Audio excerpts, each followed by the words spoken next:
በዚህ ምክንያት ይሁዳ 30 ብር ቀረብኝ ብሎ በዚያች ለማግኘት ቢሄድም አባት ነውና ሲያጠፉ ይገስጻል። በይሁዳ ነው የጀመረ ይላሉ አባቶች። ይሁዳ ግድ የለሽ ልበ ደንዳና ስለሆነ እግሩን ሰጥቶ ቁጭ አለ አጣ በጌታችን ኢየሱስ ክርስቶስ። ሊያነግሱት ሲመጡ የሸሻ አምላክ ሩቅ ቦታ ሄዶ የነበረ አምላክ አሁን ግን ሊሰቅሉት ሲመጡ ወደ እነሱ ቀረበ። መና ተሐስሱኒ ማንን ትፈልጋላችሁ አላቸው። ኢየሱስን ነው አሉ። ወደ ኋላ ወደቁ ይላል ዮሐንስ 18 ቁጥር 5 ላይ።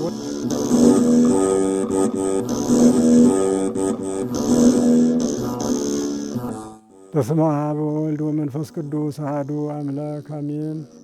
እግዚአብሔር አምላካችን በሰማይ በመላእክት የተመሰገነ ይሁን። እንዲሁም በምድር በደቂቀ አዳም የተመሰገነ ይሁን። የእመቤታችን የቅድስት ድንግል ማርያም አማላጅነት ከሁላችን ጋር ይሁን። የነቢያት፣ የሐዋርያት፣ የጻድቃን፣ የሰማዕታት አማላጅነት ከእኛ ጋር ይሁን። ሰላም እግዚአብሔር ይድረስላችሁ። እንደመሰነበታችሁ በዓለም ያላችሁ እግዚአብሔር አምላካችን በዚህ ሳምንት ያደረሰው ይክበር ይመስገን። ዛሬ የምንናገረው ሰሙነ ሕማማት በሚል ይሆናል። ሰሙነ ሕማማት ማለት መከራዎች፣ ስቃዮች፣ ዋይታዎች ሳምንት ማለት ነው። ሰሙን ሳምንት ሲሆን ሕማማት የሚለው መከራ፣ ስቃይ ወይም ደግሞ ዋይታ፣ ልቅሶን አጠቃላይ የያዘ ነው። የስጋ በሽታ አይደለም። በፈቃደኝነት ክርስቶስ የተቀበለው ጽዋዕትወ መከራ ወይም ጽዋዕትወ መስቀል ይባላል። ከመስቀል ላይ የተገኘ በፈቃደኝነት የተቀበለውን ለመግለጽ ነው። ሳምንቱ ሰሙነ ሕማማት ሲባል የሚነበበው መጽሐፍ ደግሞ ግብረ ሕማማት ይባላል። በሺ ብዙ ገጽ የሚቆጠር ትልቅ ሰው እንኳ ተንግዳግዶ የሚያነሳው ትልቅ መጽሐፍ ነው። ያ ነው ሲነበብ የሚሰነብተው ግብረ ሕማማት ይባላል። ከዚያ በአጭር የሚነበብ በጥቂቱ 13ቱ ሕማማተ መስቀል የሚል ደግሞ መጽሐፍ 13ቱን መርጦ አባቶች የጻፏቸው ደግሞ ራሱን የቻለ አለ። እንግዲህ ይህ በብሉይም በሐዲስም የሚከበር የነበረ ነው። ነሣ ደዌነ ወጾረ ሕማመነ ኢሳይያስ 53 ቁጥር 4 ላይ ደዌያችንን ነሳ ወሰደ፣ ሕማማችንን ተሸከመ፣ በእርሱ ቁስል እኛ ተፈወስነ ብሎ በሽታ ወይም ሕማም ሳምንት እንደሚመጣና ክርስቶስ ስለኛ ብዙ ስቃይ እንደሚቀበል ኢሳይያስ የተናገረው ምዕራፍ ነው። 53ን አንድ ጀምሮ ማንበብ ይቻላል። ስቃዩ ሁሉም እዚያ ተከማችቶ ስላለ። በሐዲስ ኪዳንም እንደዚሁ የሐዋርያት ሥራ ምዕራፍ 1 ቁጥር 3 ላይ በብዙ ማስረጃ ከሕማማት በኋላ ራሱ ሕያው ሆኖ ለእነሱ አሳየ ይላል። እንግዲህ በብዙ ማስረጃ ከሕማማት በኋላ ሕያው ሆኖ ራሱን ለእነሱ አሳየ ገለጠ ካለ ሉቃስ የጻፈው በግብረ ሐዋርያት ሐዋርያትም ያከብሩት ነበረ ማለት ነው። ይህ ሳምንት ሐዋርያት ያከብሩት ነበረ። ሰሙነ ሕማማት ብሎ መከራውን ያስታውሱ ነበረ። በመጀመሪያ የነበረ ዕለተ ዓርብን ብቻ ነበር ያከብሩ የነበረ። ኋላ ደግሞ ምክረ አይሁድ ይጠቃለል ብለው ከሮብ ጀምሮ ያከብሩ ነበረ። አሁን ግን እኛ በደረስንበት ሰኞ ጀምሮ እስከ ዓርብ ድረስ ያለውን ነው የምናየው ማለት ነው። ነቢያት ሐዋርያት ያከበሩትን ነው የምናከብረው። በዚህ ሰኞ ቢታንያ አድሮ ሲመጣ ርህበ ይላል እንግዲህ ወበጺሖ እግዚ ኢየሱስ እንዘ ያርግ ሀገረ ርህበ ወርየጸ በለስ ማቴዎስ 21 ቁጥር 13 ላይ የምናገኘው ነው። ከቢታንያም ጠዋት ሲመጣ ወደ ሀገር ሲወጣ እንደዚሁ ተራበ። በለስም አይቶ ፍሬ ሊፈልግ ሄደ፣ ግን ከቅጠል በቀር ፍሬ አላገኘም። በአንቺ ፍሬ አይገኝብሽ ብሎ ረገማት ይላል። በለስ በለስ ብቻ አይደለም። በለስ ዘይቤ ቤተ እስራኤል ሙንቱ እንዲል እስራኤል ናቸው። ከእስራኤል ፍቅርና ትሕትና ምግባርና ሃይማኖት ፈልጎ ሄደ አስተማረ። እስራኤል ከመባል በቀር ውሉደ አብርሃም ከመባል በቀር ሌላ አላገኘምና ፍሬ አይገኝብሽ ማለት እርሱ ከለያቸው በቀር ሰው አይውጣብሽ። ደግ ሰው ታጣ። ከዚህ በኋላ ከእስራኤል አልወጣም። እሱ ከመረጣቸው ከነ እስጢፋኖስ ከነ ጳውሎስ በቀር ሌላ አልወጣም ይላል። ሁለተኛ ዕፀ በለስ የተባለች ኦሪት ናት። ኦሪት በዚህ ዓለም ሰፍና ሰፍታ ቢያይ እንደዚሁ ፍሬ ፈልጎ ሄደ። አላገኝም። ኦሪትን እና ነቢያትን ልሽር አልመጣሁም ልፈጽም እንጂ እንዳለ ፈጸማት ማለት ደረቀች እንደማለት ፈጥና አለፈች። መስዋዕተ እንስሳ፣ ግዝረት እነዚህ ማለፋቸውን ያሳያል ማለት ነው። ሌላው በለስ የተባለች ኃጢአት ናት። በአንጻረ በለስ ረገማ ለኃጢአት ይላል። በበለስ አንጻር ኃጢአትን ረገማት ነው የሚለው። በለስ ኃጢአተኛ ተብሎ ከኃጢአተኞች ጋር ከመዋል በቀር ክርስቶስ ኃጢአት አልሰራም። ከአንቺ ፍሬ አይገኝብሽ ማለት ግን በአንቺ በመጣው ፍዳ ተይዞ የሚኖር ሰው አይኖር። ሰው ፍዳ ከአንቺ ውስጥ የተገኘ አይኖር ነው። መጀመሪያ ኃጢአት ወደ ዓለም የገባው በዕፀ በለስ ምክንያት ነው። አዳም ዕፀ በለስን በመብላት ኃጢአት መጥቷል። አሁን ደግሞ በለስን ረገማት ማለት በአዳም የመጣውን ኃጢአት ክርስቶስ ነቅላቅሎ ጣለ ወይም አጠፋ ለማለት ነው። እና ስለዚህ በአንቺ ተይዞ የሚቀር በኃጢአት በፍዳ በመርገም ያለ ሰው አይገኝ ሲል በለስን ረገማ ብለው አባቶች ተርጉመዋል። አንደኛው ሰኞ የሚውለው ይህ ነው። ሁለተኛው አንጽሖተ ቤተ መቅደስ ነው። በዚሁ ማቴዎስ 21:14 ላይ የምናገኘው ወደ ቤተ መቅደስም ገብቶ የሚለውጡትን የሚሸጡትን አባረር አስወጣ ይላል። እነሱ የንግድ ቤት አድርገው ነበረ። ቤቴ የጸሎት ቤት ይባላል። ኢሳይያስ 56:7 ኤርምያስ 7:21 ላይ ቤቴ የጸሎት ቤት ይባላል ተብሎ አስቀድሞ በትንቢት ተነግሮ ነበርና ያንን ጠቅሶ ነው የነገራቸው። እነሱ ንግድ ቤት ያደረጉት የሰባ በሬ ሲያመጣ ከስቷል፣ ይሄ እኮ ለምን አመጣህ ይሉታል። አይ የሰባ ነበር ያመጣህ መንገዱ ነው እንጂ ያከሳ ይላል። አንተ 2 አድርገህ አምጣ የሰባ ከኛ አለ ብለው በአንድ 2 ይቀበላሉ። ቀይ ወርቅ ያመጣ እንደሆነ ነጭ ነው እንጂ ይላሉ። ነጭ ሲያመጣ ቀይ ነው ይላሉ። 2 አድርጎ እየተቀበሉ እነሱ አንድ እየሰጡ ወንጀል ስለሰሩ ክርስቶስ ስለዚህ ከመቅደስ አባረረ፣ አነጻ፣ ቤተ መቅደሱ ንጹሕ አድርጎ ተወ ማለት ነው። እንግዲህ ይህ በምኩራብ ዕለትም ተነግሯል እና በዚህ የሰኞ ይጠቃልላል። ሁለተኛ ቀን ማክሰኞ ነው። ማክሰኞ የጥያቄ ቀን ነው። ማቴዎስ ምዕራፍ 21 ቁጥር 18 ላይ ያለው ነው። ጸሐፍት ፈሪሳውያን ወመፁ ሊቃነ ካህናት ወሊቃነ ሕዝብ፣ ወደ እርሱ መጥቶ ሊቃነ ሕዝብና ካህናት በባይተ መኑ ትገብር ዘንተ፣ ይሄን በማን ስልጣን ትሰራለህ? ገበያ መፍታትን ትምህርት ማስተማርን ማን ያሰለጠነ? ስልጣንን ማን ሰጠህ ነው በቁሙ።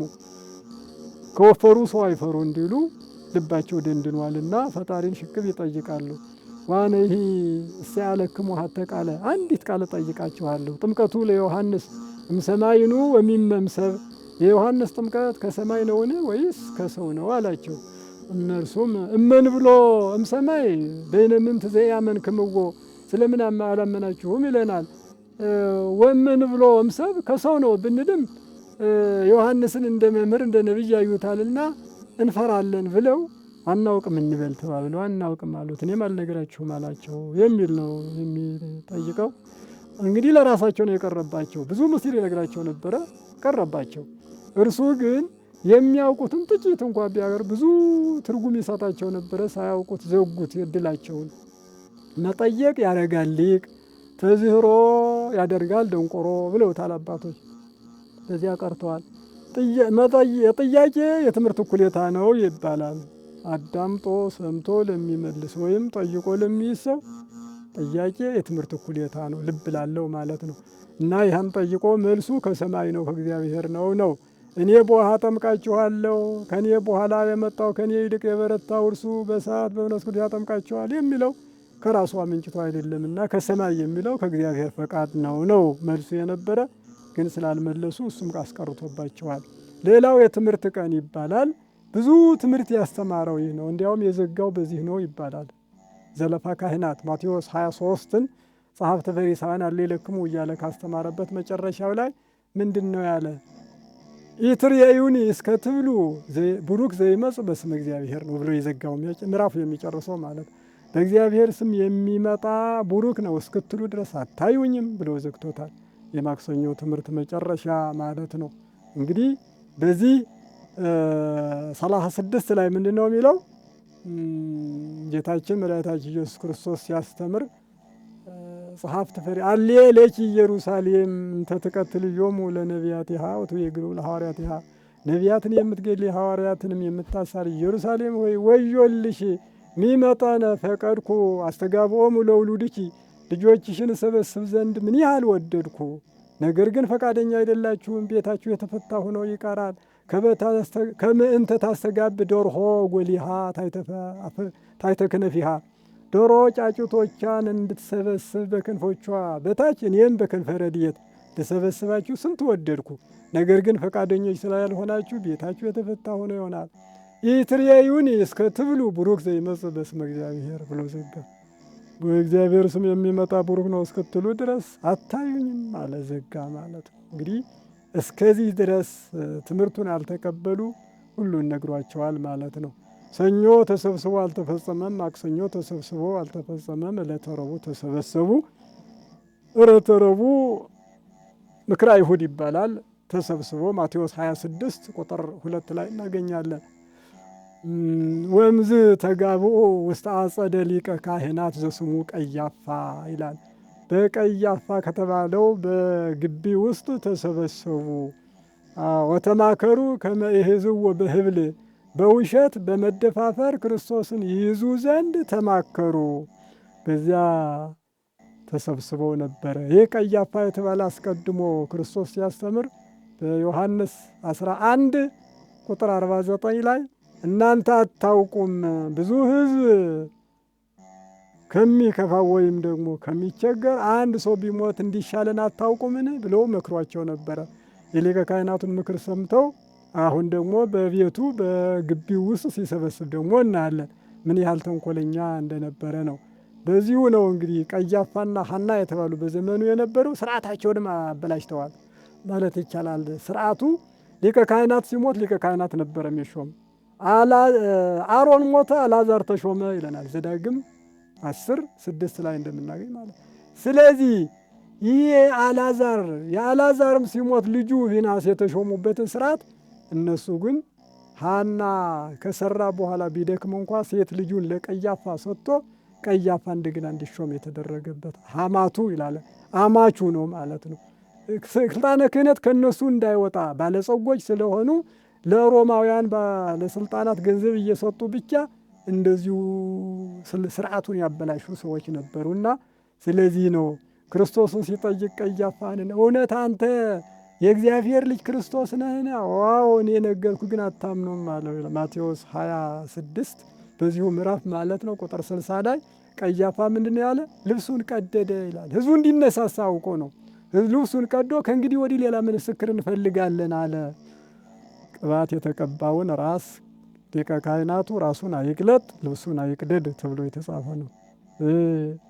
ዘሌዋውያን 10:6 ላይ ናዳብና አብዩድ ሲሞቱ ለአሮን ልጆች ልብሳቸውን እንዳይቀዱ እንዳይቀሰፉ ንገራቸው ተብሎ ለሙሴ ተልኮ ነበረ። አሁን ግን ሊቀ ካህናቱ በገዛ ፈቃዱ መቅደዱ ምንድን ነው? ክህነት ከኔ ያለፈች ከእኛ ዘንድ የለችም ለማለት ራሱ መሰከረ። በነገታው ዕለት ዓርብ ደግሞ መቅደሱ ራሱ ራቁት ሲወጣ እናያለን። ይቀደዳል መጋረጃው። መስዋዕት ከኛ ሄደ ሲል ክህነትም መስዋዕትም መንግስትም ከነሱ እንደለቀቀ ስርዓት የሚያሳይ ነበረ እና እንዲህ ያለ የተበላሸ ስርዓት ስለነበራቸው በዚያ ተሰብስቦ ሳለ አጋጣሚ ይሁዳ ሄደ ይላል 26 ቁጥር 10 ላይ ማቴዎስ። እና በዚሁ ይሁዳ ምን ትሰጡኛላችሁ? አሳልፌ ብሰጣለሁ 30 ብር እንሰጣለን ብሎ ዕለተ ረቡዕ የተስማሙበት ይህ ምክረ አይሁድ ይባላል። ሁለተኛ የማዛ ቀን ይባላል። በስምዖን በለምጹ ቤት ገብቶ ነበረ ጌታችን። በዚህ ዕለተ ረቡዕ ማርያም ተፍረት ባለሽቱ ማርያም መጣ 300 ብር ሽቱ ገዝታ ራሱ ላይ የደፋች ከራስ የፈሰሰ ከእግር ደረሰ እንዲሉ አጠበችው። የማዛ ቀን ይባላል። ይህ በ300 ወቄት ስትገዛ ወይም ስትሰጥ እሱ ግን ለ30 ብር ብሎ 3 ዓመት ያስተማረውን መምህሩን አሳልፎ ሲሰጥ እንግዲህ የገንዘብ ችግር ሳይሆን የፍቅረ ንዋይ የሚባለውም ይሄ ነው። ይሁዳ ሙዳይ ምጽዋቱ ሲሰርቀው ምን አላለም? ቁልፉ ከሱ ጋር ነው። የገንዘብ ችግር ሳይሆን የፍቅረ ንዋይ ችግር ነው ያለበት ማለት ነው። ማርያም እንተ እፍረት ግን አንድ ቀንም እንኳ ቀርባ ያልተማረችው ያስተሰርያል ሲባል ብቻ ያለ የሌላትን የዚያ ጣፋጩን ሽቱ አምጥታ ፈሰሰችለት። እና በዚህ ምክንያት የእንባ ቀንም ይባላል። ይህ ማርያም ጋር የተያያዘ ነው። ሉቃስ 7:36 ጀምሮ ስናይ ስምዖን ዘለንጽ ተጠራጠረ ይላል። እግሩን ስታሸው ስትቀባው በፀጉሯ ስታብሰው ነቢይማ ቢሆን ያውቃል ነበር፣ እኛ እንኳ የምናውቃት እቺ ኃጢአተኛ ብሎ ናቃትና ክርስቶስን አምላክነቱን ተጠራጠረ። ስምዖን የምልህ አለኝ አለው። ምንድን ነው መምህር ተናገር አለው። 50 ብርና 500 ብር የተበደሩ ሰዎች ነበሩ። መክፈል ቢያቅታቸው ያ ባለጸጋ ተወላቸውና ማን ሊያመሰግነው ይገባል አለው። ጌታ ይህማ የታወቀ ነው፣ 500 ነዋ፣ ሊያመሰግነው ይገባል። አየህ ትክክል መልሰሃል። የ500 ባለ ገንዘብ እቺ ናት፣ ብዙ ኃጢአት ነበራትና ብዙ ኃጢአቷ ቀረላት አለ። ዘማናትና ብዙ ኃጢአቷ ቀረላት አለ። 50 ብር ግብዣ አድርገህ ነበረ። የ50 ብር ግብዣ ደግሞ ስላደረግህ አንተ ጥቂት ኃጢአት ቀርቶልሃል አለው። ቁጥሩ ከፈሪሳውያን ከጸሐፍት ነውና 10 ቃላትን እንጠብቃለን ይላሉና ከ10ቱ ቃላት ስለምትጠብቅ ጥቂት ኃጢአት ቀርቶልሃል አለው። ለእርሱ አንተ ለእግሬ ውሃ ለራሴ ዘይት አላቀባህም፣ እሷ ግን የሚበልጠውን ሽቱ ሰጠችኝ አለ። ከዘይት ሽቱ ይበልጣልና ከውሃ ይልቅ የበለጠውን በእንባ አጠበችኝ አለ። እንባ ይበልጣልና ከአንጀት ስለሚፈስ እንጂ እንባ ውሃ አይደለም፣ እግር አያጥብም። ከልብ የመነጨ እንባ ስለሆነ ግን በእንባዋ አጠበች ተብላ ተነገረች። በፀጉሯም አበሰች ተባለች። የሴቶች ጌጥ ዋና መሳሪያቸው ፀጉር ነው የሚያምሩበት። እርሷ ግን ለራሷ ምንም ሳትቆጥር የጌታ እግር ማበሻ ስላደረገች አንቺ ሴት ኃጢአትሽ ተሰረየልሽ፣ በሰላም ግቢ አላት። ልጆቹ ሐዋርያት እንኳ ለምን ታሰርኸዋለ ዛቲ ቢሲት ሰናየ ገብሬት ላይ በእኔ ላይ መልካም አድርጋለችና ለምን ታንጎራጎራላችሁ ብሎ እነሱን ገስጿቸዋል። በዚህ ምክንያት ይሁዳ 30 ብር ቀረብኝ ብሎ በዚያች ለማግኘት ቢሄድም አባት ነውና ሲያጠፉ ይገስጻል። ሳያስተውለው ሲቀሩ ለበውክሙኑ ብሎ ያስጠራል፣ ያስጠናል። መምህር ነው እና በዚሁ አይነት ማርያም እንተ እፍረት የማዛ ቀን የእንባ ቀን እንዲሆን ያስደረገችው ዕለተ ረቡዕ ምክረ አይሁድ ይባልም እኒህ ሁሉ ይነገራሉ ማለት ነው። ሌላው ሐሙስ ነው። ሐሙስ ጸሎተ ሐሙስ ይባላል። ረጅም ጸሎት የተጸለየበት ነው። ማቴዎስ 26 ቁጥር 36 ተግታችሁ ጸልዩ እያለ ወደ ደቀ መዛሙርቱ መጥቶ የነገረባት፣ እነሱ ቢተኙ የድንጋይ ወርዋሮ ያህል ርቆ የሰገደበት፣ ስግደትና ጸሎት የተሰጠበት ጸሎተ ሐሙስ ይባላል። የዮሐንስ ወንጌል ምዕራፍ 13 1 ጀምሮ 17ኛው ምዕራፍ ድረስ የተጸለየ ወይም ደግሞ የተደረገ ታምር ሁሉ በዚህ ምሽት የተደረገ ነው ማለት ነው። እና ስለዚህ ጸሎተ ሐሙስ ጸሎት የተጸለየ ስለሆነ ስሙን ከዚህ ከጸሎቱ አግኝቷል የሚል ነው። በዚህ ቀጥሎ እራት ሲበሉም ተነስቶ ወገቡን ታጠቀና ለንጼ መክፌ ዘለንጽ ይለዋል። ያንን ታጥቆ እግር ማጠብ ጀመረ። በኩስኩስቲ ውሃ አደረገ። በይሁዳ ነው የጀመረ ይላሉ አባቶች። ይሁዳ ግድ የለሽ ልበ ደንዳና ስለሆነ እግሩን ሰጥቶ ቁጭ አለ፣ አጠበ ጌታችን ኢየሱስ ክርስቶስ። ትትና ወዳለው ወደ ጴጥሮስ ሲደርስ ግን ጴጥሮስ ብድግ አለ። አንተኑ ዘተሐጽበኒ ይታጸብ፣ አንተ ነው የምታጥበኝ፣ አልታጠብም፣ ከቶ ለዘላለም አልታጠብም አለ። አማን አማን እብለከ ጴጥሮስ እመየ ሐጸብኩከ አነ አልብከ ክፍል ምስሌ አለው። እኔ ካላጠብኩ ከእኔ እድል ክፍል የለህም አለው። እንዲያስ ከሆነ ጌታዬ ሆይ እግሬን ብቻ አይደለም ራሴንም እጄንም እንጂ አለው። እግሩ የታጠበ ሁለንተናው ንጹሕ ነው አለው። እጁን ጴጥሮስ በዚህ ምክንያት ታጥቧል። ሁላቸውንም 12ቱን ሐዋርያት አጥቧቸዋል። ንባቡ አንድ ምስጢሩ ሁለት ነው። ንባቡ አንድ መሆን እግር ማጠብ ነው። አብርሃም ሥላሴን እግራችሁ ታጠቡ ልባችሁን በቁራሽ ደግፉ ብሎ የነበረውን ስርዓት ወልደ አብርሃም ኢየሱስ ክርስቶስ የሐዋርያትን እግር እንዳጠበ እንግዳ መቀበል ምሳሌ ነው። እንግዳ ተቀብለው እግር እንዲያጥቡ አርአያና ምሳሌ ሆኗቸዋል። አንደኛው ይህ ነው። ሁለተኛው ጎርጎርዮስ ባስልዮስን እንደጠየቀ መልስ እንደሰጠ የሐዋርያት ጥምቀት ሐሙስ ዕለት ነው። ዕለተ ሐሙስ እግራቸውን ሲያጥብ የሐዋርያት ጥምቀት ያን ጊዜ ነው ተጠምቀዋል ብሎ ጥምቀት በሐሙስ እንደሆነ ሐዋርያት እግራቸው ሲታጠቡ አንደኛ እንግዳ ተቀብሎ ማጠብ፣ ሁለተኛው ግን የሐዋርያት ጥምቀት እንደሆነ ይነግረናል። እንግዲህ በዚህ ሕጽበተ እግር ይባላል። ሶስተኛ የምስጢር ቀን ይባላል። የምስጢር ቀን ሥጋ ወደሙ የተፈተተበት ስለሆነ በዚህ እናቶች ካመጡት ህብስት አምጥቶ ሥጋዬ ነው ነገ የሚቆረሰው፣ ደሜ ነው ነገ የሚፈሰው ብሎ ወደ ሥጋ መለኮት ደመ መለኮት ወይኑን ህብስቱን ለውጦ ሐዋርያት እንዲመገቡ አድርጓል። ስለዚህ የምስጢር ቀን ይባላል። በዓለም ያለች ቤተ ክርስቲያን ኦርቶዶክሳዊት በዚህ ቀን ትቀደሳለች። ሁል ጊዜም ሥጋ ወደሙን ለማሳየት ሁሉም ቀድሶ በዚህ ቀን ይቀምሳል፣ ይመገባል። ወይም ደግሞ ተቀድሶ ቆራቢያን ይበዙበታል ማለት ነው። ለመጀመሪያ ጊዜ መስዋዕተ ኦሪት ተሽሮ መስዋዕተ ሐዲስ የተሰየመበት ዕለት ስለሆነ ማለት ነው። ሌላው ምሸት ነው። ሐሙስ ምሸት እንግዲህ ጌታችን ኢየሱስ ክርስቶስ ብዙ ታምር ነው ያለ ልፍልፍልና የሰባቱ ጊዜያት ስብዓ ለዕለቴ ሲባሃከ በእንተ ኩነኔ ጽድቅከ መዝሙር 118 174 ላይ የተናገረው ቃል ነው። ለአንድ ቀን 7 ጊዜ አመሰግናለሁ ያለውን ቃል ወስዶ አባቶች ጊዜ ንዋም ጀምሮ 7ቱ ጊዜያት ይጸልያሉ። መነኮሳት በገዳም ያሉ በዓለም ያሉም እንደዚሁ ጠንካራ የሆኑ መነኮሳት ሰዓቱን እየቆጠሩ ጊዜ ንዋም ይጀምራል። ጌታችን መድኃኒታችን ኢየሱስ ክርስቶስ ጊዜ ንዋም በዚሁ ሲጸልይ ማለት ነው። በጌቴሴማኒ ሥጋው ደግሞ በአልዓዛር ቤት ተመግቦ እንግዲህ ጌቴሴማኒ ሄዶ እየጸለየ ነው። ከዚያ ድንጋይ ወርዋሮ ያህል በዚህ ነገራችን ላይ ስግደት አይቋረጥም። ሚካኤል ነው ዛሬ ወይም ደግሞ ተክለ ሃይማኖት ነው ጊዮርጊስ ነው በሚል ስበብ ስግደት አይቋረጥም። ክርስቶስ ራሱ የሰገደበት የወደቀበት ነው። ላቡ እስኪወርድ ድረስ ድንግል ማርያም ስትወድቅ ስትነሳ የሰነበተችበት ነው እና ይህ ሳምንት አጠቃላይ በዓል ምክንያት አይሆንም። ሽማግሌዎች መስገድ የማይችሉ በሽታ ላይ ያላቸው ካልሆነ በቀር በዓል አይሽርም። በዓል የለማ ዝክር የለም፣ ማህበር የለም፣ ቅዳሴ የለም። ስለዚህ ዘመነ ኦሪት ስለሆነ የሚታሰበው የስግደት የጾም ወርና ሳምንት እንዳለ ሁሉ የስግደት ሳምንት ነው። አጠቃላይ ከሰኞ ጀምሮ እስከ አርብ ማታ ድረስ መስገድ ብቻ ነው። ጉልበት ካለ የአምልኮ ስግደት የሚሰጥ የስግደት ሳምንት ይባላል። ባላስቀረውም ነው። በዚህ ምክንያት ምሴተ ሐሙስ እየሰገደ ሳለ ተነሱ የሚመራው ይሁዳ መጥቷል አላቸው። ተነሱ፣ ወደ እሱ ሄዱ። ሊያነግሱት ሲመጡ የሸሻ አምላክ ሩቅ ቦታ ሄዶ የነበረ አምላክ አሁን ግን ሊሰቅሉት ሲመጡ ወደ እነሱ ቀረበ። መና ተሐስሱኒ ማንን ትፈልጋላችሁ አላቸው። ኢየሱስን ነው። ወደ ኋላ ወደቁ ይላል ዮሐንስ 18 ቁጥር 5 ላይ ወደ ኋላ ተፈንግለው ወደቁ ይላል። ኃጥአን ወደ ኋላ ይወድቃሉ፣ ጻድቃን ግን በግንባራቸው ይደፋሉ ይላል።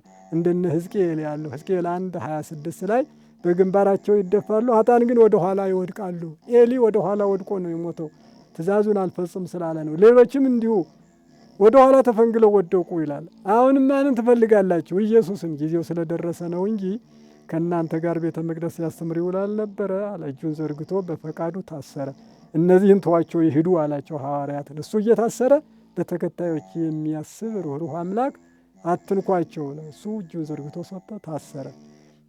መያዝ መታሰር የማይገባ ጌታ ሆይ እንዴት ተያዝክ? እንዴትስ ታሰርክ? ብሎ 3 ሰዓት የታሰረበትን እና የተያዘበትን ሰው ሊያስበው ይገባል። የምኝታ ጊዜ ክርስቶስ 3 ሰዓት ነው ከምሽቱ ምሴተ ሐሙስ የተያዘው ማለት ነው። አንደኛ ነው። ይሁዳ መርቶ የመጣው ያልታደለ ነው ይሁዳ እንጂ ብእሴ ሰላሜ የዘኪያሁ ተአመን ዘየሴሰ የክሌ አንሳ ሰኮናሁ ላይሌ እሱን የማምንበት የሰላም የሰው ያልኩት ይላል ዳዊት። የሰላም የሰው ያልኩት ከ12 ሐዋርያት ጋር ተመርጦ ነበረ፣ ድል ተሰጥቶት ነበረ።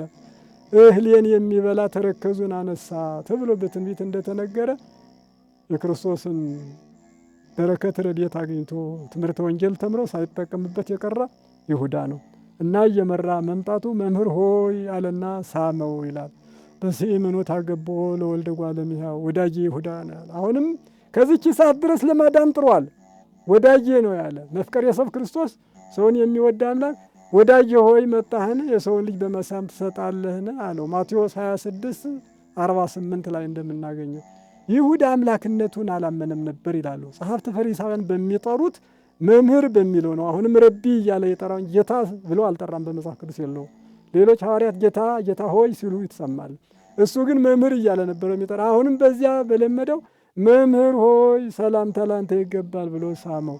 መልካሙን ነገር ወደ ክፉ አድርጎ ጌታ ግን ወዳጄ ብሎ ተቀበለውና ተያዘ በእርሱ አለ። እንግዲህ ይሁዳ ባለ ማታደሉ ሰማያዊ ስልጣን ተሰጥቶት ምድራዊ ስልጣናቸው ከተሻሩ ጋራ ዋለ። በዚያች በ30 ብር ብሎ ያንን ሁሉ ትቶ በመሄዱ የሚያሳዝን ነው። ጌታችን ግን ሊያድን ከዚህ ድረስ በእውነት ሁላችሁ ንጹሐን አይደላችሁም ብሎ ሐዋርያትን አስጨንቋቸዋል። እኔ የሆነ ሲሉ ይሁዳም ተለይቼ በቀር ያውቅብኛል ብሎ እኔ የሆነ አለው። አንተ አልክ አለው። ከይሁዳ ላይ ሲደርስ አንተ አልክ የሚለው ለሶስት ሰው ተነግሯል። ለይሁዳ አንተ አልክ ብሎታል።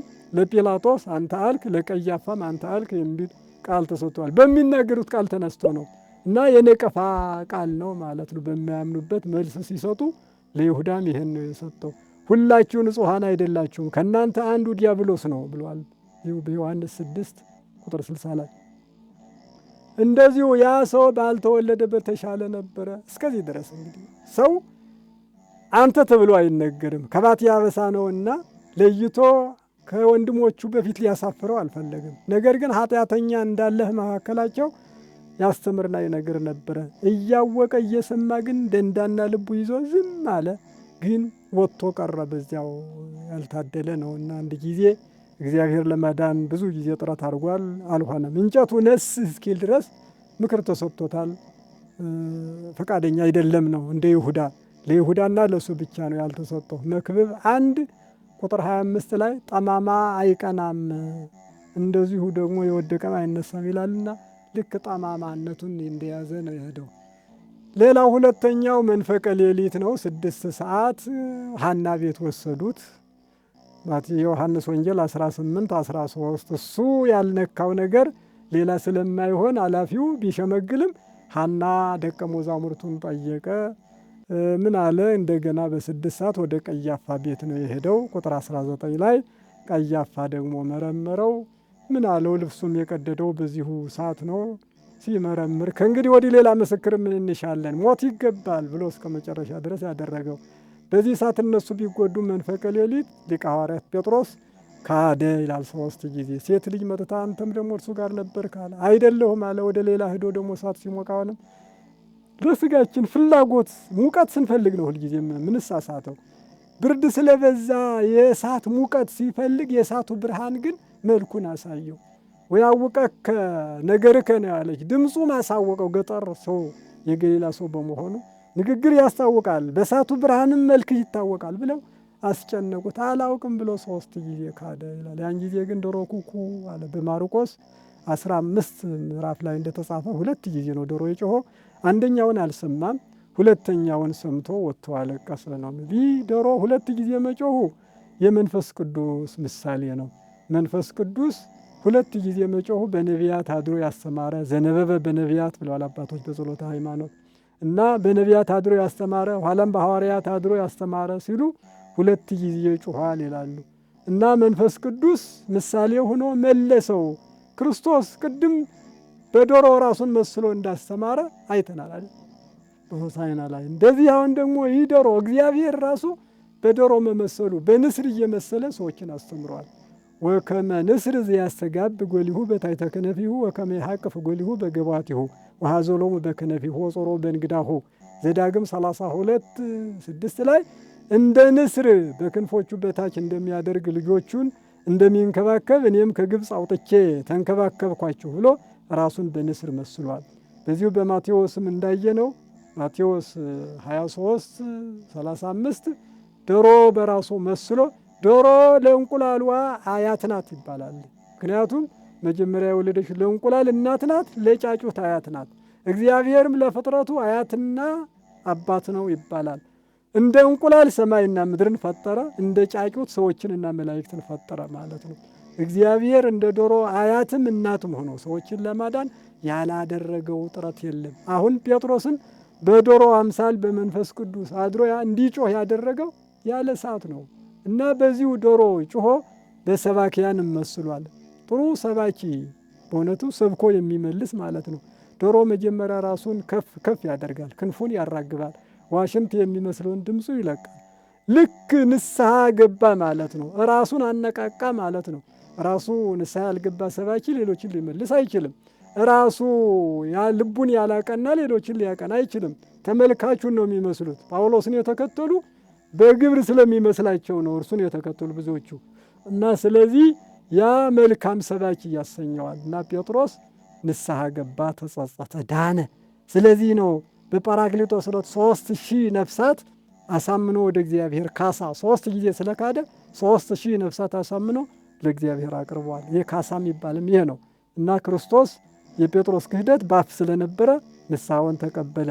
የይሁዳ ግን በልብ ስለነበረ ኃጢአቱ ወይም ደግሞ ክህደቱ ሳይቀበል እንደዚሁ በከንቱ ቀርቷል ማለት ነው። መንፈቀ ሌሊት ይጸለያል።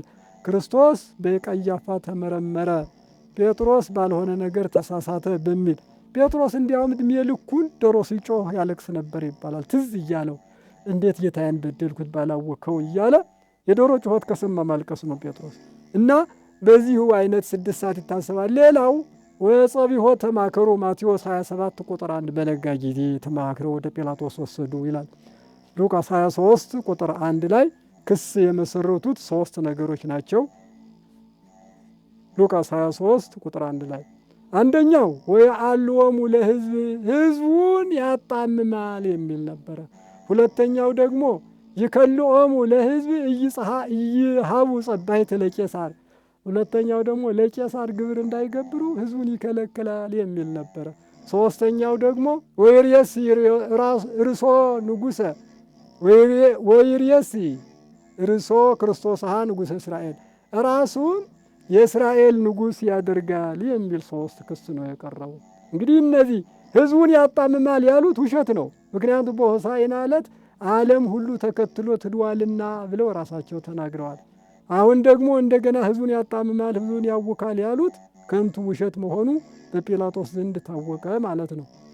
ሁለተኛው ደግሞ ግብር እንዳይገብሩ ይከለክላል ያሉትም ውሸት ነው። በዚህ በማቴዎስ 22:26 ላይ ምንድን ነው የሚለው?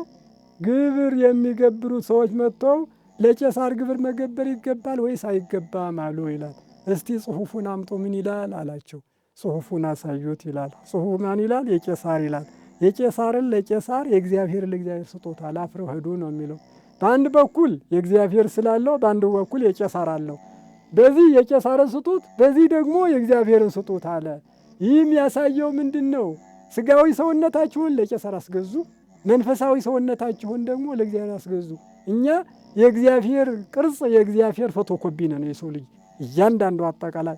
ስለዚህ ያ ገንዘቡ ላይ የተቀረጸው የእግዚአብሔር ስም እኛን ስለሚወክል አጠቃላይ የሰው ልጅ ለእግዚአብሔር ሊገብር ይገባል። የቄሳር ስዕል ያለውን ለቄሳር፣ የእግዚአብሔር ስዕል ያለው ደግሞ ለእግዚአብሔር ማለት የሰው ልጅ አጠቃላይ ለእግዚአብሔር ግብር ይገብር ለማለት የተነገረ ነው። አፍረው ሄደዋል ማለት ነው። አልከለከለም ነው ዋናው ጥቅሙ። ራሱ በአምላክነቱ ባህር አሳ እንዲገብር፣ አሳ ወርቅ እንዲገብር አድርጎ በአምላክነቱ ባህርን አሳን አስገበረ። በሰውነቱ ደግሞ ለቄሳር ግብር ገብረዋል። ለእኔና ለአንተ ብለህ ስጥ ብሎ ለጴጥሮስ ልኳል ማለት ነው። ሌላው ሶስተኛው የራሱን ንጉሥ ያደርጋል የሚል ነው። ይሄ ደግሞ ዋናው እንዲሰቅልና ለቄሳር ተቃዋሚ ከሆነ ንጉሥ ነኝ የሚል ከሆነ ፈጥኖ እንዲሰቅለው ለማሰብ ያደረጉት ነው እንጂ ንጉሥ ነህ ብለው ሊያነግሱት ሄዶ ክርስቶስ ርቋል። ከቅፍርናሆም ከገሊላ ባህር ሲፈልጉ ልናነግስህ ፈልገን ወየት ሄደህ ነው አተንህ አሉት። ክርስቶስ አይ ስለበላችሁ ነው እንጂ እኔን ወዳችሁ ነው፣ ለጊዜያዊ ምግብ አትድከሙ ነው ያላቸው። እና ስለዚህ ጲላጦስ 3ቱንም ፍርድ አየና ተመልሶ 3ቱንም መልስ ሰጥቷል። እናንተ ሕዝቡን ያጣምማል ብላችሁ ያመጣችሁ ሰው ንጹሕ ነው፣ ለሞት የሚያበቃ አላገኘሁም አለ። ሉቃስ 23 ቁጥር 4 ላይ እናገኛለን። መሰከረ ንጽሕናውን። የለም የገሊላዊ ነው፣ ገሊላ ጀምራጣል። የገሊላ ነው። ወደ ሄሮድስ ተላከ። ያው ቀኑ ፋሲካ ስለነበረ ቤታቸው እዚያ ነው። የሄሮድስም የጲላጦስም በዓሉን ለማክበር ቅርብ ለቅርብ ነው ያሉ። ወደ ሄሮድስ ወሰዱ። ብዙ ጊዜ ላይ ይመኝ ነበር ይላል። ብዙ አናገረው። ክርስቶስ ግን አንድ መልስ አልሰጠም። ሚዜ የተባለ ዮሐንስን የገደለ እንደዚሁ ሰካራም የሆነ ሄሮድስ የመንግስት እኩሌታ በጠጅ ስካር የሚሰጥ ጅል ነበረ። የራሱን ምሽት አባሮ የወንድሙን ምሽት የሚቀማ ሴሰኛ የረከሰ ሰው ስለነበረ ክርስቶስ ሲያስተምር ምንድን ነው ያለ? ለዚያች ቀበሮ ዛሬም ነገም እሰራለሁ በሶስተኛው ቀን እፈጽማለሁ ብሎ ነው የገሰጸው ሄሮድስን። ማይጠቅም ሰው ስለነበረ ሉቃስ 13:32 ላይ ቀበሮ ባሕታዊ የሚባልም ከዚያ ተነስቶ ነው። ከሄሮድስ መነሻነት የቀበሮ ባሕታዊ ይባላል። እና እንደዚሁ ክፉ ሰው ስለነበረ መልስ ምንም አልሰጠውም። ዘበተበት ይላል። ገረፉት። ቀይ ልብስ አልብሰው ወደ ጲላጦስ መለሱ። ቁጥር 12 ላይ ወተኳነኑ ሄሮድስ ወጲላጦስ ይላል። ጠበኞች ነበሩ ግን ተስማሙ ይላል። ጠባቸው ሉቃስ 13 ቁጥር 2 ላይ ወዳለ ግዛቱ ወደ ሄሮድስ ግዛት ገብቶ ከመስዋዕት ጋር ደሙን ቀላቅሎ እንደዚህ አድርገው ጲላጦስ ገደላቸው ብለው ሰዎች ለክርስቶስ ነገሩት ይላል። የሄሮድስ ግዛት ነው። ጲላጦስ ግን እዚያ ሄሮድስ ግዛት ገሊላ ሄዶ በቤተ መቅደስ ያሉትን ምእመናን ገድሎ ነበረ። ከመስዋዕቱ ጋር ደሙን አሳረጉ ብለው ሄደው ለኢየሱስ ነገሩት። ኢየሱስ ያስተምር ነበረ። ንስሐ ባትገቡ እናንተም እንደነሱ ትጠፋላችሁ ነው ያላቸው። ንስሐ ግቡ ነው ዋና ርዕሱ እና በዚህ ምክንያት ተጣልተው ነበረ። አሁን ግን በዕለተ ስቅለት ቁጥር 12 ላይ ተፋቀሩ ተወዳጆች ሆኑ ማለት ለዓለም የመጀመሪያ ፍቅር። ሁለቱ ነገሥታት ተፋቀሩ ማለት ዓለም አንድ ሆነ፣ የስምምነት ምልክት ሆነ። በርባንን ፍታልን ኢየሱስን ስቀለው አሉ ይላል። በርባን ተፈታ ማለት ወንጀለኛ ነው፣ ነፍስ ገድሎ የታሰረ ነበር ይላል። ይቅርታ ነፍሰ ገዳይ ነበረ፣ በሌላው ሁከት ፈጥሮ የታሰረ ይላል። ወንጀላውያን ተስማምተውበታል። ስለዚህ ወንጀለኛ በዚህ ዓለም ተፈታ ማለት ሲኦል የታሰሩ ኃጥአን ተፈቱ ማለት ነው። የምስራች ነጋሪ ነበር ማለት ነው። ለወንጀለኞች ለእስረኞች እሱ ተለቆ ቁጥር 22 ላይ ሶስተኛ ጊዜ ወጥቶ ጲላጦስ በሰከረ ለሞት የሚያበቃ አላገኘሁም፣ ምን ላድርገው ልፍታላችሁ አላቸው። የለም ኢየሱስ ስቀለው በርባን ፍታል፣ ፈቃዳችሁ ይሁን ቀጥቼ እለቀዋለሁ። ንጹሕ ሆኖ እያለ ቀጥቼ ማለት ይህ በሕይወቱ ፍርዱ ተወገደ ይላል ኢሳይያስ በ53 ላይ ፍርዱ ተወገደ ይላል። ቀንናት ፍርድ ንጹሕ ሆኖ እያለ መለቀቅ ሲገባ ቀጥቼ እለቀዋለሁ። 6666 ግርፋት ገርፎ እጁን ታጥቦ ንጹሕ ነኝ ለማለት አልሆነም። ግን ሊያድንም ቢል ግን አይችልም። ክርስቶስ ሊሰቀል ሊሞት ስለመጣ ሊያድንም አይችልም። ግን አሳልፎ ሰጣቸው ይላል። እንግዲህ ጲላጦስ ንጽሕናውን 3 ጊዜ መስክሯል። 3 ምስክር በቂ ነው አይደል? ግን ክርስቶስን ሊመልሱ ስላልፈለጉ ብቻ በዚያ ቀጠሉ። ይሄ የነግሁ ነው። 3 ሰዓትም ግርፋቱን አይተናል። ጊዜ ንዋም መንፈቀ ሌሊት ነግህ 3ኛ ነው። ከቀኑ 3 ሰዓት ግርፋቱ ጲላጦስ ገርፎ በቀሰፎ ጲላጦስ ይላል ዮሐንስ 19 ቁጥር 1 ላይ ያየነው ነው። 6 ሰዓት በቀትር የተቸነከረበት ነው። ቀነውን ደዌ ወገሬ ወሁለው ሁሉ አይጽምትየ መዝሙር 21 ቁጥር 16 ላይ እጆቼን እግሮቼን ቸነከሩኝ ይላል ኢየሱስ ክርስቶስ አስቀድሞ የተናገረ። ኢየሱስ ክርስቶስ የተናገረውን እየፈጸሙ ነው ያሉ እንጂ የእነሱን ፈቃድ አይደለም የሚፈጽሙ። በነገራችን ላይ ነቢያት የተናገሩት ትንቢት ፈጻሚዎች እንጂ ከልባቸው ያለውን አይደለም የሚሰሩ። እግዚአብሔር ነው ብቻ የሚያሰራው። ቀኝ እጁን ግራ እጁን 2 እግሩን አንድ ላይ አድርጎ 3ቱ በሰውነቱ ላይ የዋሉ ናቸው። መጀመሪያው ሌላው ችንካር እንጨቱን ከእንጨት የያዘ ነው። ቋሚውንና አግዳሚውን የያዘ ነው አንዱ ችንካር። 5ኛው ችንካር ጲላጦስ ደብዳቤ የጻፈው በክርስቶስ ራስጌ ላይ የዋለ ነው ማለት ነው። 5ቱ ቅንዋተ መስቀል የሚባሉት እነዚህ ነው። 2ቱ ከእንጨት ላይ የዋሉ ናቸው፣ 3ቱ አካል ላይ የዋሉ ናቸው ማለት ነው። እና ስለዚህ 6 ሰዓት ሲሆን ተቸነከረ። ፀሐይ ፊቱን አላይም ብላ ፊቷን መለሰች፣ ጨለማ ሆነ በምድር ላይ። ከዋክብትም እንደ ቅጠል ረገፉ። ጨረቃም የኢየሱስ ክርስቶስን ደም አይታ ደም ሆነች። አይባን የተገረፈውን ሰውነትን አይቶ ተሰነጣጠቁ። የክርስቶስን መከራ አይታ ምድር ተነዋወጠች። እንደዚህ ፍጥረታት ሁሉ ተጨነቁ ማለት ነው። በዚህ በቀኝ እኩል የተሰቀለው ያ ሽፍታ ኢየሱስ ክርስቶስን አመነ። በማመኑም ጌታ ሆይ ብሎ ጠራ። መጀመሪያ እምነት ይቀድማልና ለራሱ ንስሐ ገብቶ ይጸጸታል። ሁለተኛ ምን አለ? እኛስ እንደ ኃጢአታችን ተከፍሎልናል ይገባናል አለ። ንስሐ ገባ። ባልንጀራውን በ3ኛ ጊዜ መክራል። የተፈራሆኑ ለእግዚአብሔር አምላክከ፣ እንዲህ ባለ ስቃይ እያለ እግዚአብሔርን ትሳድባለህ፣ ከመስቀልህ ውረድ እኛንም አድን ብለህ ትናገራለህ ብሎ ገሰጸ። አፍቅር ቢጸከ ከመ ነፍስከ የሚለውን ፈጸመ ማለት። በሌላ በሚቀጥለው ክርስቶስን ንጽሕና ይመሰክራል። ዝንቱስ አልቦ ዘገብረ ወይም እንተኒ፣ እሱስ ምንም ያደረገው የለም ምንም እንኳ ያደረገው የለም ብሎ ንጽሕናውን ይመርቃል። አሁንም ደግሞ በ5ኛ ዓመተ መጽእ በመንግሥትከ ተዘከረኒ፣ በምትመጣ ጊዜ በመንግሥትህ አስበኝ ብሎ ይጸልያል። እና ትምጻ መንግሥትከ እያልን እኛ የምንጸልየውን እሱም ጸለየ ማለት ነው። አንትሙሰ ህሱ መቅድመ መንግሥቶ ወጽድቆ ማቴዎስ 6:30 ላይ እናንተስ አስቀድማችሁ መንግሥቱንና ጽድቁን ፈልጉ እንደተባለ እሱም አስቀድሞ መንግሥቱን ስለፈለገ ክርስቶስ አሁን መልስ ይሰጣል። ከኔ ጋራ በገነት ውስጥ ትኖራለህ ብሎ መልስ ሰጠው ይላል። አሁን ከዚህ 6 ሰዓት ጀምሮ አብሮ ከተሰቀለው ሽፍታ ስናይ መጀመሪያ የተጠመቀው እሱ ነው። አንዳንድ መናፍቃን መች ተጠመቀ መች ንስሐ ገባ ጸደቀ ይባላል እንጂ ይላሉ።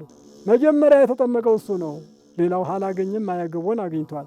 እምገቦ ከውሂዘ ነቃማይ ዘቀደሶ ለፈያታይ መስቀልከ እግዚኦ መስቀለ ነዳይ ይላል ቅዱስ ያሬድ። መጀመሪያ የተጠመቀው ሌላ ካህን አላገኝም፣ ሊቀ ካህናት ክርስቶስን አግኝቷል።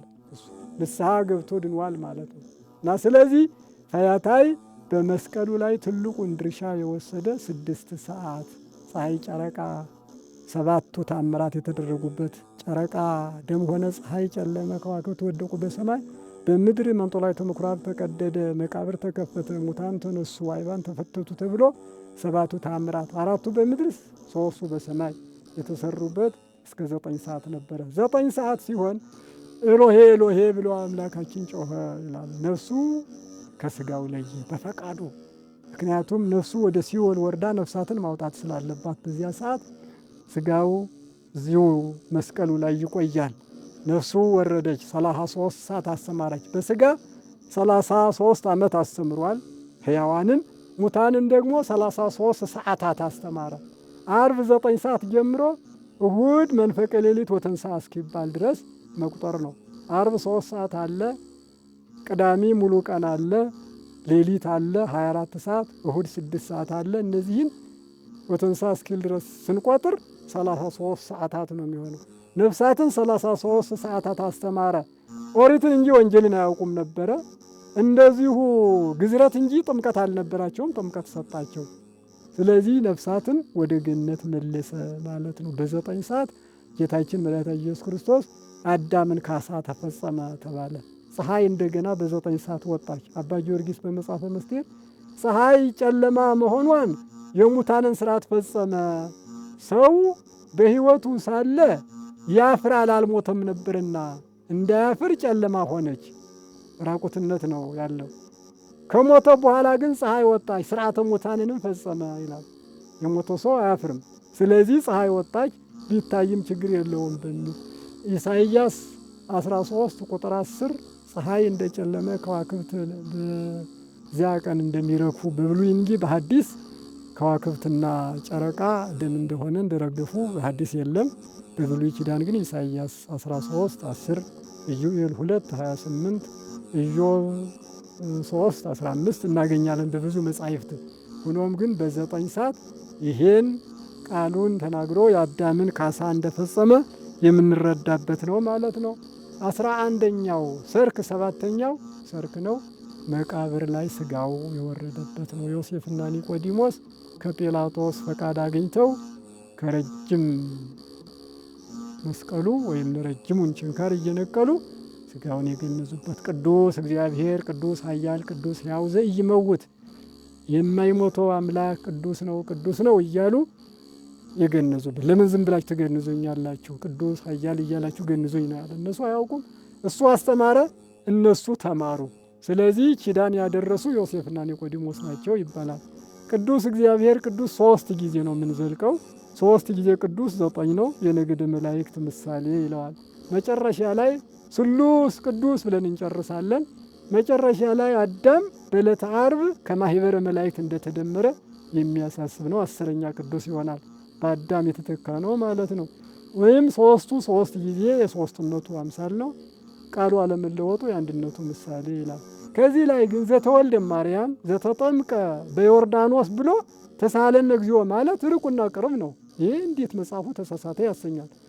በግዕዝ ሰዋስው በሕግ እንደዚህ አይነገርም። የተወለደ የተጠመቀ ብሎ አቤቱ ማረን።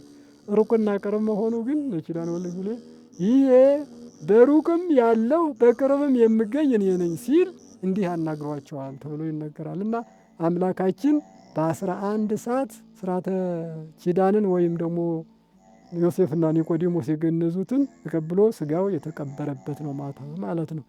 ትውፊቶችን እንበለን እንጨርስ። ትውፊት ምን የሚል ነው ያለ? ሰኞ እንግዲህ ቃለ ዓዋዲ እያመታ ዲያቆኑ ጥቁር ልብስ ለብሶ ቤተ መቅደሱን ይዞራል። የዮሐንስ አምሳል ነው ይሉታል።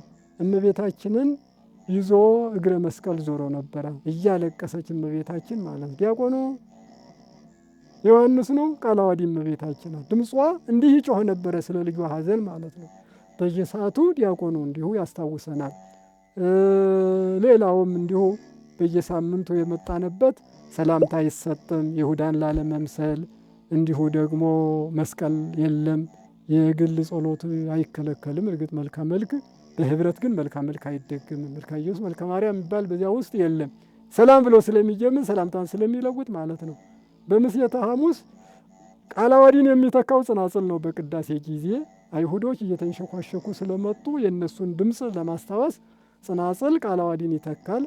ኑዛዜና ታምሆ የለም በቅዳሴው ውስጥ እንዲሁ ዝም ብሎ ይወጣል ማለት ነው። ስጋው ደሙ ግን አለ። ይህ ዳቦ የሚጋገረው የቅዱስ ስጋው ምሳሌ ነው። ጉልባኑ ደግሞ የደሙ ምሳሌ ነው። ጥንቱ እስራኤላውያን ከግብፅ ሲወጡት በዚህ ፋሲካ ዶቄትና ጥራጥሬ ነው ይዘው የወጡት። ለጊዜው ንፍሮ ቀቅሎ በልተዋል፣ ቂጣ ደረቅ በልተዋል። የዚያ ዳቦ የእነሱ ቂጣ አምሳል ነው። እንዲሁ ንፍሮውም ደግሞ እነሱ ንፍሮ ቀቅሎ የበሉት ከግብፅ ሲወጡ የመጀመሪያ የነበረ ነው። ኋላ ግን የክቡር ደሙና የቅዱስ ስጋው ምሳሌ ብለው አባቶች በምስየተ ሐሙስ ሁልጊዜም በባቄላና በገብስ በስንዴ የተደረገ ጉልባን ይበላል። ከዚያ ከእስራኤል የመጣ ነው ማለት ነው። ዕለተ ዓርብ ማታ ጥፍጣቤ ሀብል አለ። ሌላ ስግደት እየሰጠ ቄሱ የሚገርፈው የክርስቶስ እንደተገረፈ የሚያስታውስ ነው። እኛም አብረን እንዳንተ እንደ ሰማዕታት እንገረፋለን ተከታዮች ነን ማለትን የሚያስታውስ ነው። እግዚአብሔር ይፍታህ መጨረሻ ይባላል። ይሁዳ ወልዱ ወለወልዱ ይደምሰስ እያሉ ካህናት ይረግሙታል። ይሁዳ ልጅ የለውም። በግብር እሱን የሚመስል በፍቅረ ንዋይ የሚሄድ በፍቅረ ስልጣን በፍቅረ ውዱድም ይሁን እግዚአብሔርን በግል ፍቅሩ ቸል የሚል እንደ ይሁዳ መርገም እንዲደርስ የሚያውጅ ነው። በፍቅረ ንዋይ በሌላም ተጠምቶ የእግዚአብሔርን ፍቅር የሚቀይር እንደ ይሁዳ ያድርግ የሚል መብራቱን አጥፍቶ ይሁዳ እንደጠፋ ንሴብሖ ብሎ ደግሞ ይዘምራሉ። ዲያብሎስ ጠፋ ክርስቶስ ተፈታ ተብሎ የሚነገርበት ስለሆነ በዚሁ አያይዞ ዕለተ ዓርብ የሚነገር አክፍሎት የሚባል አክፍሎት ማለት ማጠፍ መደረብ ማለት ነው። ሶስቱን ቀን ከሐሙስ ጀምሮ ያዕቆብ አልበላም ብሎ ስለ ጾመ ያዕቆብ ነው የጀመረው ይባላል። አንደኛ ቆሮንቶስ 15:8 ላይ ለያዕቆብም ተገለጠ ይላል ሐዋርያው ጳውሎስ። ለያዕቆብም ተገለጠ ብሎ ከሐዋርያት ለያዕቆብ ያስቀደመው ያዕቆብን ንጹም ስላለ ነው ይላሉ አባቶች። ያዕቆብን ንጹም ብሎ 3 ቀን ጾሞ ስለነበረ አክፍሎት ይባላል። መደረብ ማለት ነው። ሐሙስ እንኳ ባይቻል ዓርብ ማታ ግን መጾም ግድ ነው ማለት ነው። ስዑር ይባላል። ስዑር ማለት ለስራ እናቶች ለዓመት በዓል የሚሆን ጥቃቅን ስራ ወፍጮም ይሁን ምንም ስለሚሰሩ ለስራ የተሻረ ማለት ነው። በሁለተኛው ከክብር የተሻረች ማለት ነው። ሰንበተ አይሁድ በኦሪት ትከበር ነበረ። ክብሯን ለሰንበተ አይሁድ ሰጥታለች። ከተነሳ በኋላ የዚያች ክብር አባቶቻችን ለሰንበተ ክርስቲያን ስለሰጡ ከክብር የተሻረች ሰንበተ አይሁድ ለማለት ነው። በሌላ በሶስተኛ በጾም የተሻረች ማለት ነው። ሌላ ጾም ሌላ ቅዳሜ አይጾምም። ጠዋት ጥሉላት ባይበላ ምግብ ይበላል። እቺ ግን ጦም ተውሎ ጦም የሚታደርበት ስለሆነ በጾም የተሻረች ለማለት ስዑር ቅዳሜ ይላሉ። ሻረ ሲል ወሰዓርኮም ንጹሑ ወነጻሕከ ውስተ ምድር መንበሮ ይላል ዲያብሎስንና መዝሙር 88:24 ላይ ወሰዓርኮም ንጹሑ ሻርከው ስላለው የተሻረች ማለት ነው። ከክብር በጾም ወይም በስራ ስዑር ቅዳሜ ትባላለች። በሌላው ለምለም ዕለት ማለት ነው። የለመለመች ቀን ማለት እግዚአብሔር ይሬነው አልባተ ውስተ ብሔር ስዑር ህየ ይሃድረኒ በለመለመ ቦታ ታሳድረኛለህ ብሎ ለምለም ዕለት ማለት ነው። ቀጤማና ግጫ በዚያች ቀን ይታደላልና ለኖህ የወሰደች ርግብ ሐጸ ማየነት ግማየህ እያለች ስትወስድ 2 እጁን ዘርግቶ ተቀብሎ ወደ መርከብ እንዳስገባ ዛሬም ጌታ ተመረመረ ዲያብሎስ ታሰረ እያሉ ካህናት ቀጤማ ይዞ ሲመጡ ምእመናን እንደ ኖህ እጃቸውን ዘርግተው ይቀበላሉ። እንደ ርግብ ደግሞ ካህናት ቀጤማ ግጫ እያደሉ ለምእመናን ዲያብሎስ ለዘላለም የታሰረ መሆኑን አዳም ነፃ የወጣ መሆኑን ይሰብካሉ፣ ያስተምራሉ ማለት ነው። እንግዲህ በወፍ በረር እልፍ እልፍ እልፍ ብለን ስለ ሰዓቱ ማጣበብ ብዙውን በመጠቅለል ብቻ እንዲሁ ለማዳረስ ያህል ወይም ውሃ ቀድቶ እንደ መርጨት ያህል ለማዳረስ ያደረግነው ነው። ከይቅርታ ጋራ የሰማነውን በልቡናችን ያሳድርልን። ረድኤቱን በረከቱን ይላክልን። ጾመን ሰግደን ከአባቶቻችን ጋር ክብር እንድንወርስ ይፍቀድልን። ሰላም ዋሉ። ይብቃን። ይቆየን።